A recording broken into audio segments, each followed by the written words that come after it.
F-Coston Refractory je profesionální křemičitá licí směs určená pro projekty, kde běžná odlévací hmota nestačí. Po vytvrdnutí vytváří tvrdý, pevný a žáruvzdorný odlitek, který odolává teplotám až do 1400 stupňů Celsia.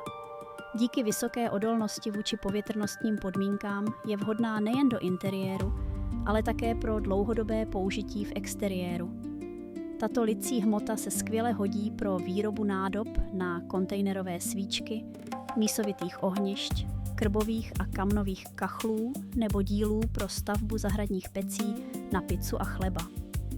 Využití ale najde i v dekorativní a zahradní tvorbě, například při odlévání květináčů, fontánek, pítek pro ptáky nebo dalších odolných venkovních prvků. Díky svému speciálnímu složení je F-Coston Refractory pevný a mimořádně odolný, zároveň je však směs poměrně hrubá a vyžaduje správné zacházení. Proto doporučujeme před větším projektem nejprve vytvořit menší zkušební odlitek. Ověříte si tak konzistenci, způsob lití, odvzdušnění i výsledný povrch.